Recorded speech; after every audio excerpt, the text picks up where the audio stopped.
The first lie wasn't even a sentence. It was a breath. "Hey," Ethan said, voice tight. "I'm still at the office. Might be late. Don't wait up." It was a Thursday in late March. The kind of damp night where streetlights reflect into shallow puddles and set off tiny constellations along the curb. I was at home with an oven that beeped like it was scolding me and a cilantro lime chicken that hadn't asked to be cooked just to go cold. I tucked the phone between cheek and shoulder, staring through our kitchen window at the back steps, at the little ceramic pot we never remembered to water. "You sure?" I asked. "Because your office just posted a happy hour photo. I saw the ficus." He laughed. "It's an old picture. You're wearing today's tie." The pause that followed didn't belong to us. It belonged to the space between what you want to believe about someone and the truth about them. When he finally spoke, he picked spelling over meaning. "I'm at the office." "And the tie?" I pressed. "Coincidence." I hung up before the oven finished scolding. We hadn't been married long, 2 years and change. We built our routines the way kids build forts, blankets thrown over chairs, one flashlight, a password only we know. I cooked. He handled garbage and the washer. We split rent until we bought the condo with 12 meetings and a handshake. He kept his shoes by the door, pointed east to the morning. He kissed the crown of my head when I chopped onions.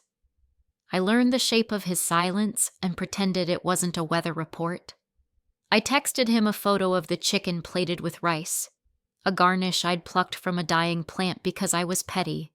He replied 15 minutes later with a heart emoji. The oven beeped again, for no reason at all.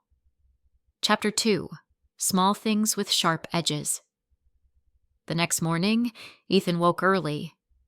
He made coffee like a ritual and set a cup by my side of the bed. I pretended to be asleep so I wouldn't have to say good morning with last night's aftertaste. "I'll be late tonight," he said, almost whispering, as if the hallway could hear. "Board meeting prep. Big week." I opened one eye. "You didn't bring home your laptop." "It's in my locker." "You don't have a locker." He didn't blink. "In the file room, we have a rolling locker." I wanted to laugh. I wanted to cry. I wanted to climb back inside the fort and pull the blanket over my head. "Okay," I said. "Be late." He kissed my forehead and left a coffee ring on the nightstand. Work was a blur of meetings and emails, and the low-grade hum of fluorescent lights that make your skull feel like a tuning fork. I'm a school counselor at Franklin Elementary. The kids save me without knowing it. They confess the way people wish they could. "I took the Lego, Miss Hart, but I don't know why." Or, "I told my best friend her sneakers look like ducks because she said my hair looks like spaghetti." Honesty like dandelion seeds, everywhere and unembarrassed. At lunch, my friend Priyanka and I ate on the back steps under a sliver of sun. "You're a storm cloud," she said. He lied about happy hour, then he lied about the lie. "Why?" I picked at my sandwich. "That's the worst part. If it's harmless, why lie? If it's not harmless, why act like it is?" She chewed thoughtfully. "Do you want me to say he's cheating so you can be mad? Or do you want me to say there's a reasonable explanation so you can breathe?" "Yes." She smiled. "Do you want me to stalk his socials?" "I did that last night. Nothing. No new followers, no new tags. He's better at this than I am." "Or he's just bad at telling the truth," she said gently, "which is its own thing." That night, he was late again. He sent a photo at 8:27 p.m. of a conference room table with a stack of binders and a styrofoam container of takeout noodles. The timestamp said 6:12 p.m. I spent more time on the details than the whole. The noodles had spring onions. The binders were labeled with last quarter's date. The conference room had a framed print I'd never seen before.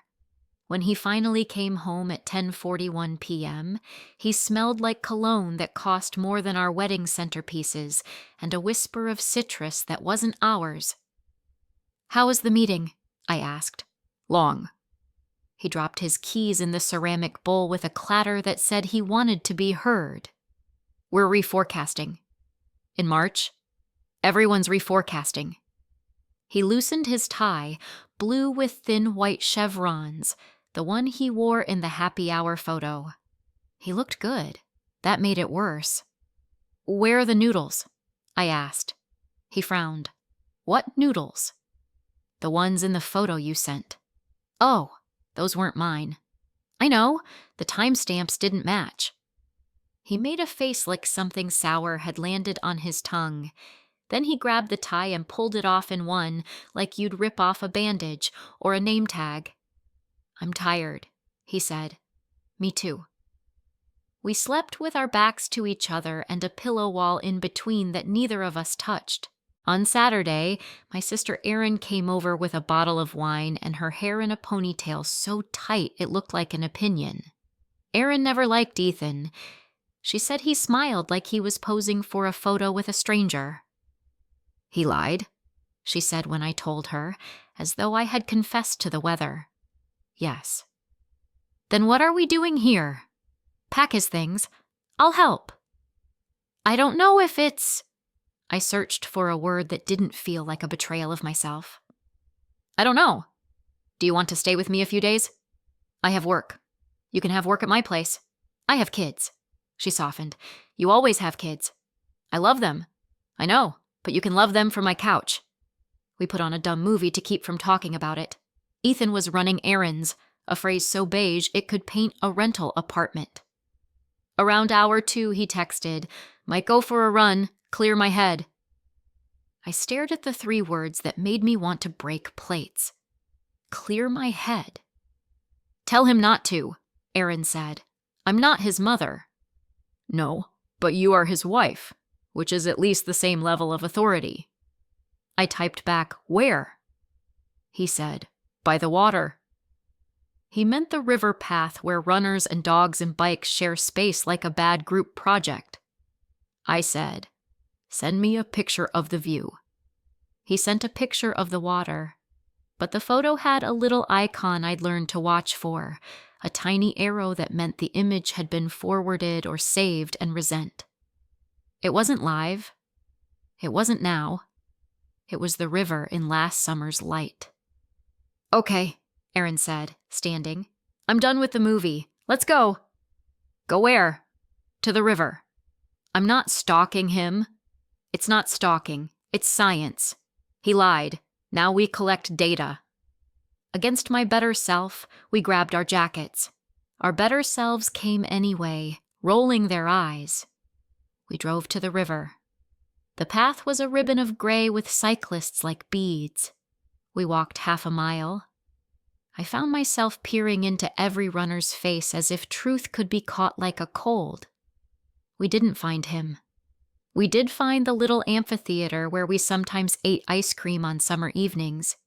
He had once kissed me there while a jazz quartet practiced on the steps and a dog howled at the trombone. "I'm not ready to be done," I said softly. "Okay," Erin answered. She didn't argue. She didn't say you don't have to be. We just stood and watched a kite catch wind and lose it again. When we got home, Ethan was showered and damp and defensive. "You went out?" he asked. "To the river." I watched his face the way you watch a weather app. "We didn't see you." He looked down at his shoes. "I didn't go. I changed my mind." "Why didn't you tell me?" "I didn't want to make it a thing." "It was already a thing." He brushed past me toward the bedroom. "Everything's a thing lately." He wasn't wrong, but he wasn't right enough to justify anything. On Tuesday, the school was pure chaos. Fire drill, a surprise assembly, a kid in room 104 who swallowed a domino and then laughed it out like a seal. I didn't have time to think about my marriage until a kindergartner named Maya hugged my waist and said, "Did you know my daddy sleeps on the couch now? It's fun. I get the big bed." "I didn't know," I said, squeezing her small shoulders. "Mommy says it's temporary like cereal. That's a funny word." "It is," I said. "It's very funny." When I left school, I didn't go home. I drove to Ethan's office. I told myself I would surprise him with takeout. I told myself I was an adult who knew how to communicate without surveillance. But when I got to his building, there was a woman in a mustard yellow coat standing outside, typing furiously, then stopping to pace, then typing again. She had the kind of poise that makes you wish you had better posture in middle school. "Excuse me," she said when I reached the door. Are you going up to Allensworth, the marketing firm?" "Yes." The lie slipped out so easily I wanted to slap my own mouth. "Could you—" She stopped herself, then smiled in a way I recognized, the smile of someone who has practiced not asking for help. "Never mind. Sorry. You okay?" She wavered. Then she inhaled. "Do you know Ethan Hart? He works there. I've been trying to reach him." The world went quiet. The traffic, the streetlight, the sky, all switched off. "My name is Lauren Hart." The mustard yellow coat was too bright for the rest of the scene. "I do," I said. "I'm his wife." She froze. Then she nodded like a wave had just finally hit the shore. "Oh, what's your name?" Her eyes flicked away. "Julia." There it was. A syllable that rearranged furniture. "What do you need with my husband, Julia?" She opened and closed her mouth. "It's not what you think," she said, which is the universal phrase for it being exactly what you think. "Try me. We met at a conference last year, and then we reconnected at a client dinner. I didn't know he was—" She motioned vaguely at my ring finger. "He said he was single, or it was complicated." "Complicated like cereal," I murmured, and wondered if I was losing my mind. She went pale. "I swear I would never—" "We had coffee twice. That's it.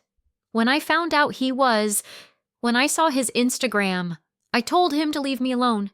He keeps texting." She pulled out her phone, scrolling, then stopping like her thumb had hit a rock.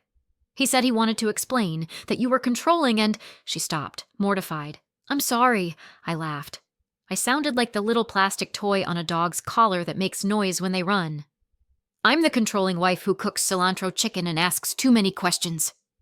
She flinched. Then she did something I didn't expect. She offered me the phone. Her messages with him. There they were. His words in black and blue. The gray of her restraint. He said he couldn't stop thinking about her earrings, about the way she had described the museum light in winter. He said he didn't know why he lied. He said he felt alive around her. That's what they always say in books, alive. I handed it back like it was something sharp. "Thank you," I said. "For what?" "For telling the truth." "I didn't want to." She swallowed. "I'm sorry." "You already said that." She nodded. "Do you want me to stop contacting him?" I almost said yes. I almost said I want you never to have existed in the same city as him. Instead, I asked, "Why are you here?" I told him I would return his sweater. She held up a small paper bag as proof that life can still be this stupid. "It's in here. He has 20. Not this one." I wanted to ask, what is special about that sweater? What does he wear with you that he doesn't wear with me? But the truth wouldn't make anything easier. "Keep it," I said, "or burn it. Either is fine." "I'll throw it out." "Remember where?" She blinked. "Okay." We stood there like two people who had survived a small wreck. I didn't hate her. I hated that he made her a mirror. "I'm sorry," she said again. It sounded like a prayer. I left her on the sidewalk and went upstairs to the office I had visited twice a year with cinnamon bread. The receptionist looked at me over her cat-eye glasses. "Can I help you?" "Yes," I said. "Can you tell Ethan I'm here?" She typed something. "He's in a meeting." "Tell him it's his wife," I said. The receptionist's mouth twitched, like she knew a show was about to start and wasn't sure if she wanted tickets. 5 minutes later, Ethan appeared, gray-eyed and startled. He was in shirt sleeves, our wedding watch on his wrist. "What are you doing here?" he asked. "I brought you lunch," I said. I held up the empty hands I'd forgotten to fill. "I forgot the lunch." He stared at my hands like he could see the ghost of it. "Let's talk," I said. He glanced toward the conference room. "We're in the middle of now." He nodded and led me to a small side office with a couch that looked like it had seen more naps than strategy sessions. He shut the door. The sound was too soft for a door that had waited years for this. "I met Julia," I said. His face changed like a curtain held by a shaky hand. "How?" "On the sidewalk. Mustard coat." He closed his eyes. When he opened them, I recognized the man who had confessed to preferring bakery pie to homemade, the man who told me he hated the phrase, "lower your expectations," because it felt like surrender. "She returned a sweater," I said. "Do you want to tell me how it got to her closet?" He sank into the couch. It's not what you think." I sat too, leaving a gulf between us. "Do you think I'm stupid?" I asked. "No," he said. "I think you're kind." "I'm not kind," I said. "I'm married." He put his head in his hands. I messed up. "That's the thesis. Try a paragraph." "We met at the conference," he said slowly, like he was reading a book out loud to a child. "We talked about museums. I felt, I don't know, not bored." "I bore you," I said, not a question. He flinched. "No, I bore me. And lying fixed that." He rubbed his eyes. "I didn't plan to lie. I'd say a small thing, and then I had to make another small thing to cover the first one. And suddenly I'm this." "What are you with her?" He smiled bitterly. "Confident, funny. Someone who isn't always trying to be perfect for a spouse he keeps disappointing." "You disappoint me by lying, not by being imperfect." He nodded. "I know. But when you look at me the way you're looking now, like I'm a test question you know I'll get wrong." I stood. "I'm leaving." He stood too. "Wait." "I don't know yet if I'm leaving you," I said. "But I'm leaving this conversation. You can say you're sorry. You can say you want to fix it. But you have to show me something more than regret." "What?" "Honesty," I said. "Even if it makes you look bad. Especially then." That week, we did an inventory. Not of objects, though I had a fantasy of Post-its on everything. This you can keep, this you can't. We did an inventory of lies. We wrote them down in a shared notebook because it felt like a small punishment to make the words sit next to each other. "I'm at the office. I'm going for a run. It's complicated. We're just friends. It was just coffee. I sent that picture just now. You're controlling." At number 7, I put the pen down. "That one's not a lie. It's a weapon." He nodded, eyes fixed on the page. "I'm sorry. You keep saying that." "I don't know what else to say." He started sleeping in the guest room. We had rules. No lying about small things, no dramatic pronouncements after 10 p.m., therapy twice a week for him, once for me, once together if the therapist thought we were safe enough. We ate dinner at the table like people who remembered how to talk. We asked each other questions we had stopped asking months ago. Did you love second grade? Do you still hate cilantro? What did you think of your father's laugh? The one that sounded like coughs? One night he said, "I wrote her an email. I told her I lied, that I was married, that I'm sorry for dragging her into my mess. I told her I wouldn't contact her again. I took a breath. Can I see it? He handed me his phone. The email was plain. No dramatic oils spilled on the page, no longing disguised as accountability, just the facts and the goodbye. Okay, I said. Okay. He slept in the guest room anyway. At school, I met with a 4th grader named Aria whose parents were separating. She wore a pink hoodie with sparkles on the hood and a look that belonged to someone with a key to a house no one else knows about. It feels like I'm a book, she said, and they keep reading the same page and then putting me back on the shelf. What would it feel like if they kept reading? I asked. Like I was worth finishing. I smiled at her, and afterward, I cried in the supply closet next to the extra glue sticks. At home, I tried to finish things. Cat hair under the couch, the neighbor's unread text, the half-painted trim by the hallway mirror, the little nags of life that make a person feel like they exist. One evening in April, rain washed the city so clean it looked temporary. We sat at the table with bowls of pasta. Ethan twirled his fork like he was trying to spin a story into thread. Do you still love me? He asked. I didn't answer for a long time. The honest thing wasn't a sentence. It was a stack of Polaroids. The early days when we took the bus to farmers' markets and pretended we were more bohemian than we were. The late days when we closed cabinets too hard and said things like, do whatever you want and fine. The middle ones where we lay on the rug and pointed out our favorite cracks in the ceiling. Yes, I said. I love you.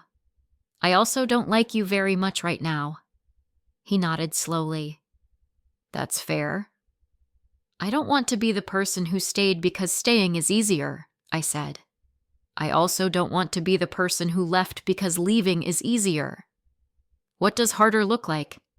Trying, I said. Really trying.